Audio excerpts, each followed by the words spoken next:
Gelombang panas ekstrim dan kondisi kekeringan yang berkepanjangan telah memicu serangkaian kebakaran hutan dahsyat yang melanda California Selatan. Kobaran api melalap lanskap, menghancurkan rumah-rumah, dan mengancam nyawa.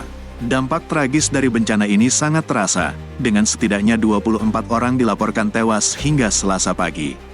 Ribuan bangunan telah rata dengan tanah atau mengalami kerusakan parah, dan puluhan ribu hektar lahan telah berubah menjadi abu.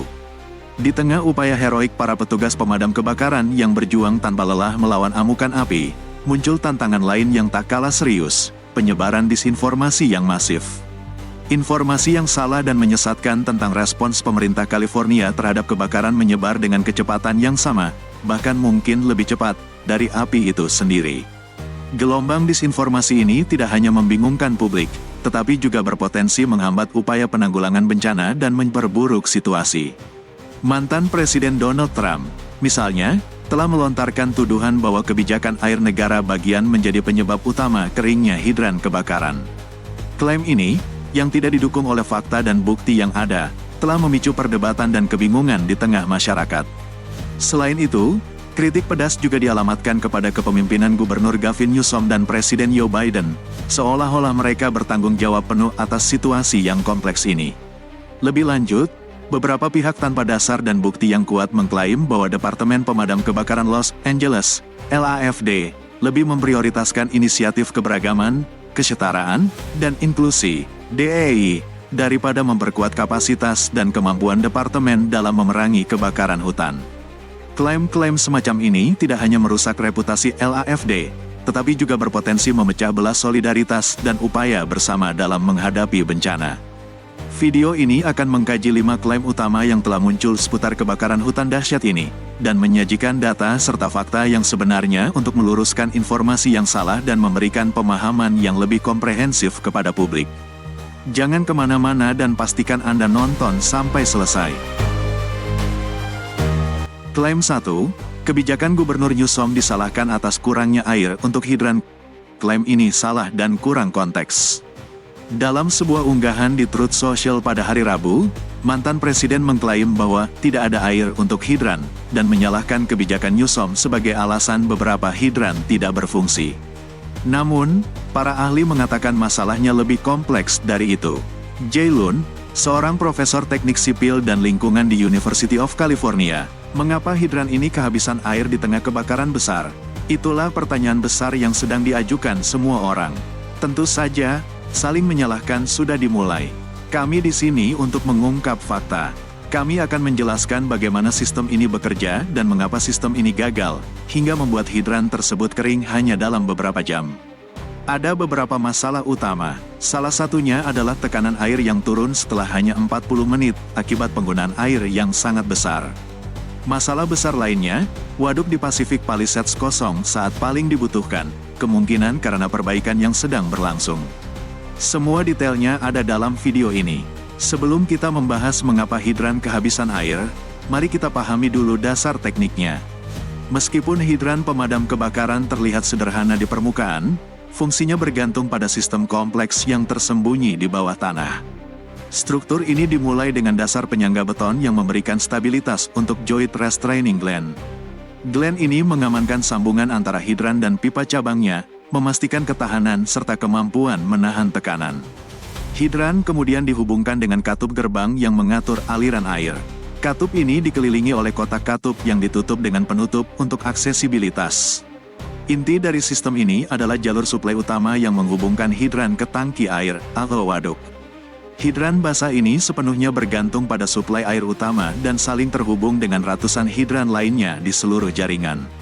Selama kebakaran, banyak hidran dapat menarik air dari suplai yang sama secara bersamaan. Meskipun desain saling terhubung ini memastikan cakupan yang luas, itu juga berarti permintaan tinggi dapat membebani sistem, menyebabkan tekanan berkurang atau bahkan kehilangan aliran air sepenuhnya. Memahami teknik ini menyoroti pentingnya menjaga sistem suplai air yang kuat untuk mendukung operasi pemadam kebakaran yang efektif. Sistem air menghadapi tekanan yang belum pernah terjadi sebelumnya, dengan permintaan mencapai 4 kali lipat dari biasanya selama kebakaran California. Dalam periode 40 menit saja, layanan darurat mengerahkan 40 tim pemadam kebakaran, yang setara dengan sekitar 200 truk pemadam kebakaran. Untuk memberikan gambaran, 200 truk pemadam ini secara bersamaan terhubung ke hidran pemadam kebakaran, semuanya mencoba menarik air dari sistem yang sama pada waktu yang bersamaan. Namun, pipa air hanya dirancang untuk mengakomodasi aliran yang terbatas. Masalah tambahan muncul ketika hidran berada di area perbukitan. Sistem ini sangat bergantung pada tangki air untuk memberikan tekanan yang cukup agar air bisa mengalir melalui pipa ke rumah-rumah dan hidran di lokasi yang lebih tinggi. Ketika level air di tangki ini terlalu rendah, sistem kehilangan kemampuan untuk mempertahankan tekanan yang diperlukan. Tanpa tekanan ini, hidran di area perbukitan menjadi tidak berfungsi, sehingga operasi pemadam kebakaran terhambat dan area-area kritis menjadi rentan. Kami akan melihat apa yang menyebabkan hidran tidak berfungsi. Hal ini kemungkinan menghambat upaya melindungi beberapa rumah dan koridor evakuasi akibat kurangnya suplai air. Salah satu alasan utama mengapa hidran tidak dapat memompa air adalah ketika kebakaran terjadi di Pacific Palisades, waduk DWP di dekatnya juga tidak beroperasi, kosong karena perbaikan. Waduk besar ini, bagian dari sistem suplai air Los Angeles, telah tidak beroperasi akibat kebakaran hutan ganas yang menghancurkan ribuan rumah dan bangunan lain di sekitarnya. Namun, pejabat mengatakan bahwa waduk Santa Ines telah ditutup sejak Februari untuk perbaikan pada penutupnya, membuat kompleks penyimpanan air berkapasitas 117 juta galon di jantung Pacific Palisades kosong selama hampir setahun. Newsom pada hari Jumat memposting di X bahwa dia meminta penyelidikan independen atas hilangnya tekanan air ke hidran kebakaran lokal dan dilaporkan tidak tersedianya pasokan air dari waduk Santa Ines. Kita membutuhkan jawaban untuk memastikan ini tidak terjadi lagi dan kita memiliki setiap sumber daya yang tersedia untuk melawan kebakaran dahsyat ini, tambah Newsom. Klaim 2, Newsom tidak menandatangani deklarasi restorasi air, klaim ini sepenuhnya salah. Dalam unggahan yang sama di Truth Social pada hari Rabu, mantan Presiden Trump mengklaim bahwa Gubernur Newsom tidak menandatangani deklarasi restorasi air yang diajukan kepadanya. Menurut Trump, deklarasi tersebut seharusnya memungkinkan jutaan galon air dari kelebihan hujan dan salju yang mencair dari utara, mengalir setiap hari ke banyak bagian California, termasuk daerah yang saat ini terbakar dengan cara yang benar-benar mengerikan. Kantor pers Newsom membantah klaim ini dan menyatakan bahwa dokumen tersebut tidak ada. Tidak ada dokumen seperti deklarasi restorasi air. Itu murni fiksi, tulis kantor tersebut di X pada hari Rabu, menambahkan, Gubernur fokus pada perlindungan masyarakat, bukan bermain politik, dan memastikan petugas pemadam kebakaran memiliki semua sumber daya yang mereka butuhkan. Para ahli kebijakan air California setuju, mengatakan bahwa mereka belum pernah mendengar tentang deklarasi semacam itu, dan juga tidak mengetahui keberadaannya. Klaim, tidak ada uang, di FEMA. Klaim ini salah. Dalam unggahan lain di Truth Social pada hari Rabu, mantan Presiden Trump mengklaim bahwa Presiden Biden akan meninggalkan jabatannya dengan tidak ada uang di FEMA, Badan Manajemen Darurat Federal. Faktanya, Kongres telah meloloskan RUU pada bulan Desember yang menyediakan tambahan $100 miliar untuk bantuan bencana, termasuk $29 miliar untuk dana bantuan bencana FEMA. Pendanaan ini memang lebih sedikit dari $40 miliar yang diminta Biden untuk lembaga tersebut. Selain itu, Administrator FEMA Dean Criswell berada di Los Angeles pada hari Kamis untuk bertemu dengan pejabat setempat dan meninjau kerusakan. FEMA juga merilis panduan bantuan bagi mereka yang terkena dampak kebakaran untuk memulai pemulihan mereka. Lembaga tersebut mengatakan bahwa individu di daerah yang ditunjuk mungkin dapat menerima uang untuk kebutuhan pokok, termasuk makanan, air, obat-obatan, dan perlengkapan lainnya.